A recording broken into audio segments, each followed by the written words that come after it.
করেছি। কিন্তু এখন যখন এই অভ্যুত্থান পরবর্তী বাংলাদেশে আমরা দেখি যে হাবিবুর রহমান, ফজলুর রহমানরা ফ্যাসিবাদের টোনে কথা বলে, তখন আমরা আবার আশাহত হই।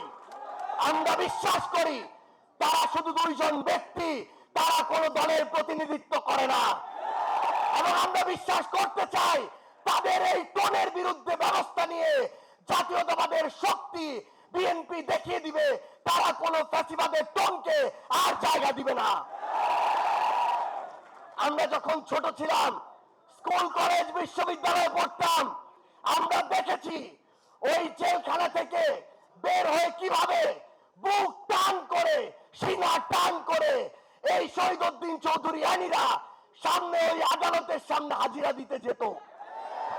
তার ওই হাঁটার দৃশ্য আমাদেরকে শিহরিত করে তুলেছিল। কিন্তু আমরা যখন দেখি আমরা একটা অন্যায়ের প্রতিবাদ করলে, আমরা সত্যি কথাটা তুলে ধরলে, আমরা যখন যৌক্তিকভাবে সমালোচনা করি, তখন আমাদের বিরুদ্ধে 10 কোটি টাকার মানহানির মামলা দেওয়া হয়। তখন আমরা মনে করি এগুলো হচ্ছে আমাদেরকে ভয় ভীতি দেখানোর লক্ষণ। আমরা এটাও বিশ্বাস করতে চাই এই যে কিছু মানুষ যারা এই কাজগুলো করে, আমরা বিশ্বাস করতে চাই তারা বিএনপির প্রতিনিধিত্ব করে না। আমরা বিশ্বাস করতে চাই তারা অতি উৎসাহী হয়ে ফুটেজ খাওয়ার আশায় এই কাজগুলো করছে। কিন্তু আমরা তখনই সেটা বিশ্বাস করতে পারবো যখন দেখব এসব লোকদের বিরুদ্ধে ওই সেন্ট্রাল কমান্ড থেকে উপযুক্ত ব্যবস্থা নেওয়া হয়েছে। সেদিনে আমি একটি লেখা লিখেছিলাম। লেখার 2টা পার্ট ছিল, কারণ ঘটনা 2টা ছিল। আমাদের একজন সাংবাদিক ভাইকে বিএনপির ওইখানকার স্থানীয় একজন কর্মী আহত করেছে, এটা ছিল প্রথম প্যারা, যেটা সত্য। দ্বিতীয় প্যারা ছিল স্থানীয় একজন, আমি লিখেছিলাম চাঁদাবাজ সন্ত্রাসী।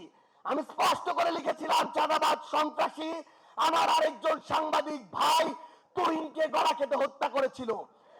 যখন আমি কয়েক ঘন্টা পরে দেখলাম ওই লোকটি চাঁদাবাজ সন্ত্রাসী নয়, ছিনতাইকারী সন্ত্রাসী, তখন আমি সেটি ঠিক করে দিয়ে লিখেছিলাম ছিনতাইকারী সন্ত্রাসী।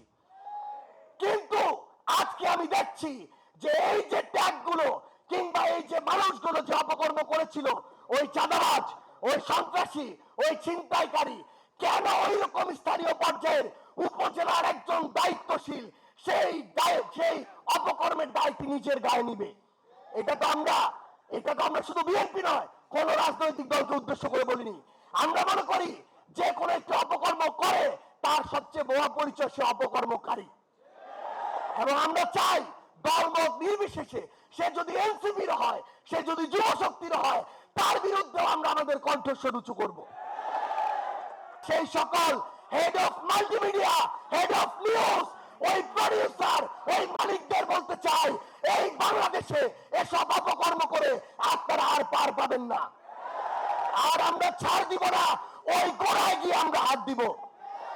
আমরা আরেকটি কথা স্পষ্ট করে বলি, আজকে নাকি সিআইডি কে তদন্তের দায়িত্ব দেওয়া হয়েছে। সিআইডি কে তদন্ত করতে বলবো, যেই লোক বাদী হয়ে এই কাজ করেছে তার আমলনামাটাও একটু যাচাই করবেন।